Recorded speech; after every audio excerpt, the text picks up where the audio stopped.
บ้าร่วงไปชี้กันทั้งฝนทั้งลมมีลูกเข็บด้วยสิลมแรงพายุแรงพัดไปหมดเลยนี่หลังคาไม่เคยเห็นสักทีกลัวสั่นกันไปหมดมันม้วนไปหมดเลยด้านหน้าด้านหลังเนี่ยอยู่มาเป็น10 ปีไม่เคยเจอสักทีแบบนี้ไม่ตื่นหมดลูกเต่าลูกเล็กเด็กแดงไปหมดพังหมดเลยอยู่ไม่ได้นอนไม่ได้อะไรก็พังเสียหายหมดเลยนี่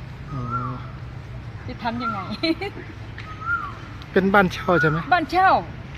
เป็นห้องเช่าแต่เราอยู่หลายปีแล้วเพิ่งจะเจอนี่แหละโอ้โหแรงมากช่วงประมาณเวลา4 โมงกว่าทั้งลมทั้งฝนทั้งลูกเข็บดาวเทียมหายหมดโทรทัศน์ก็เปียกน้ำหมดเครื่องไฟฟ้าเปียกน้ำหมดเลยแช่น้ำหมดเลยเรียบร้อยไหมมีคนแก่คนหนึ่งเนี่ยอายุ70ยายตอนฝนมาไปลบอยู่ใส่ยายอยู่ในบ้านนะ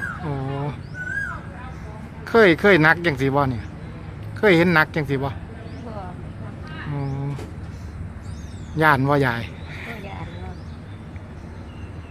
มันเคยเห็นเนาะเคยเห็น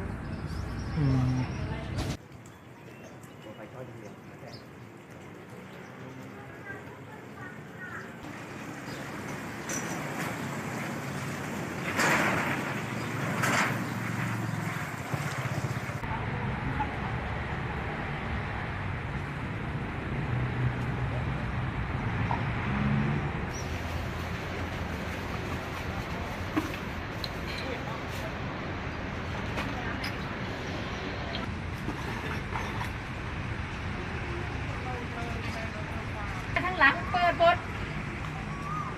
ไม่มีอะไรเหลือเลยข้าวของพังพินาศเลย